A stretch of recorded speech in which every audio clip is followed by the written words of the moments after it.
Welcome to Iqra College. My name is Ramsi Jamal. Assalamu alaikum. Kusoo dhawaada Iqra College. Kusoo dhawaada bishan cusub. Bishan cusub aad iyo aad waxaan u bixinaynaa horumarin aan ku sameeyno fasalada subaxa, galabta iyo habeenka. We have been developing and improving the morning classes, also the evening classes and the afternoon classes. We are here to always give you the ability to learn better at a better environment with better people and better teachers. macallimiintayadu waxay ka mid yihiin macallimiinta ugu fiican ee ka heli karaysid dalkan hadda joogno.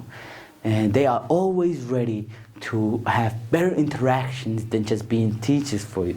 They are here to know you on a more personal level. They are here to be involved with you. They are here to have relations with you. macallimiintaydu markaas diyaar waxay u yihiin inay macallimadii ka soko ay asxaabtaada kala noqdaan. macallimiintaydu diyaar waxay u yihiin inay ku soo dhaweystaan just like their family. That's the reason we're called Iqra family.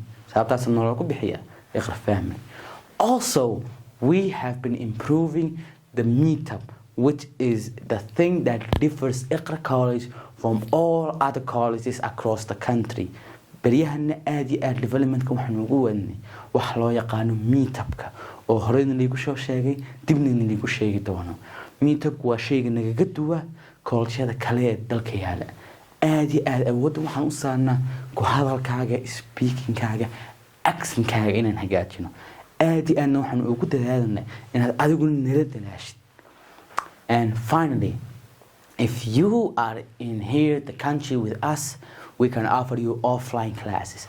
Classes offline and hadda aan kursin karana hadda dalka nala joogtid oo kugu soo dhaweyn karana macallimiintayada, our reception staff, all of our members, and aad kugu soo dhaweyn karana. But if you are unavailable or outside of the country, hadda dalka ka maqan tahay amba aanad waqti hayn, we can give you a better opportunity at the online department. qolada online-ka ayaa chance ku siin karaysa.